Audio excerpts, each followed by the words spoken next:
एक बार की बात है, किसी नदी के किनारे एक शहर बसा हुआ था। एक बार वहां बहुत बारिश हुई, जिससे नदी ने अपना रास्ता बदल लिया। इससे शहर में पानी की कमी होने लगी, यहाँ तक कि लोगों के लिए पीने तक का पानी न रहा। धीरे धीरे लोग उस शहर को छोड़कर जाने लगे और एक वक्त आया जब पूरा शहर खाली हो गया और वहां सिर्फ चूहे ही रह गए। चूहों ने वहां अपना राज्य बसा लिया। एक बार वहां की जमीन से पानी का एक स्रोत फूटा और वहां एक बड़ा सा तालाब बन गया। दूसरी ओर उस शहर से कुछ ही दूरी पर एक जंगल था, जहां कई जंगली जानवर रहते थे। उन जानवरों के साथ कई हाथी भी वहां रहते थे, जिनका राजा था गजराज नाम का हाथी। एक बार की बात है, वहां भयानक सूखा पड़ा। सभी जानवर पानी के लिए हाहाकार मचाने लगे। भारी भरकम हाथियों की भी बुरी हालत हो चुकी थी। हाथियों के बच्चे बिना पानी के परेशान होने लगे थे। इतने में गजराज का दोस्त चील वहां आया और उसने खबर दी कि खंडहर बने शहर में एक पानी का तालाब है।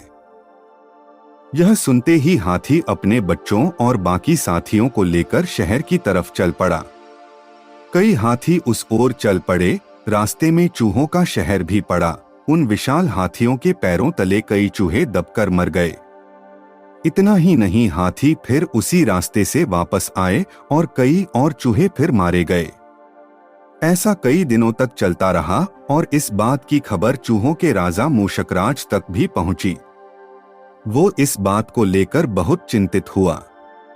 उसके मंत्रियों ने मूषकराज को कहा, महाराज, आपको जाकर गजराज से इस बारे में बात करनी चाहिए। उनकी बात सुनकर मूषकराज गजराज के जंगल उससे बात करने गया। एक बड़े से पेड़ के नीचे गजराज खड़ा था। मूषकराज वहां सामने पड़े एक बड़े से पत्थर पर चढ़ गया और कहने लगा, गजराज को मेरा नमस्कार। मैं मूषकराज हूं। मैं उस खंडहर बने शहर में अपनी प्रजा के साथ रहता हूं। हाथी को मूषकराज की बात ठीक से सुनाई नहीं दे रही थी।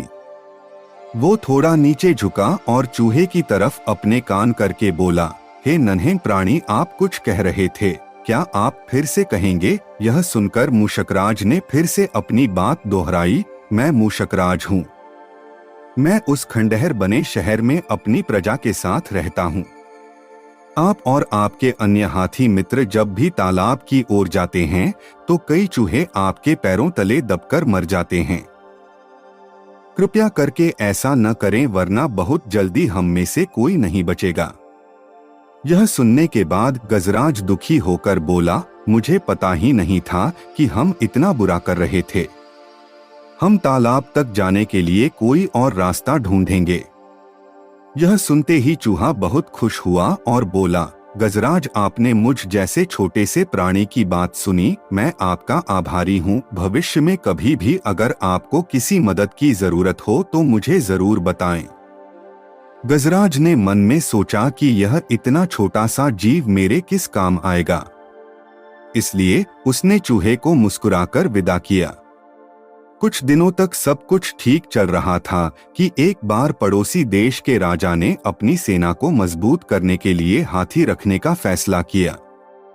राजा के मंत्री और उनकी सेना ने जंगल में कई हाथी पकड़े। हाथियों के पकड़े जाने की चिंता गजराज को सताने लगी। एक रात गजराज इसी चिंता में जंगल में टहल रहा था कि अचानक उसका पैर सूखी पत्तियों में छिपाए जाल पर पड़ा और वो जाल में फंस गया। हाथी जोर जोर से चिंघाड़ने लगा, लेकिन कोई उसकी मदद के लिए नहीं आया। इसी बीच एक भैंस ने हाथी की आवाज सुनी। वो गजराज का बहुत आदर सम्मान करता था, क्योंकि एक बार गजराज ने भैंस को गड्ढे से निकालकर उसकी जान बचाई थी। गजराज को जाल में फंसा देख वो बहुत चिंतित हुआ और बोलने लगा, गजराज, मैं आपकी मदद के लिए क्या करूं? अपनी जान देकर भी मैं आपकी मदद करूंगा गजराज। गजराज ने कहा, तुम जल्दी से जाकर उस खंडहर शहर में रहने वाले मूषकराज को मेरी खबर दो। गजराज की बात सुनकर भैंस दौड़ता हुआ मूषकराज के पास गया और उसे सारा हाल बताया। मूषकराज ने जैसे ही यह बात सुनी वो अपने कई सैनिकों को लेकर भैंस की पीठ पर बैठ गया और गजराज के पास पहुंचा। फिर चूहों ने मिलकर जाल को काटा और गजराज आजाद हो गया। इसके बाद गजराज ने मूषकराज को धन्यवाद कहा। सभी खुशी खुशी रहने लगे। गजराज और मूषकराज की दोस्ती भी गहरी हो गई।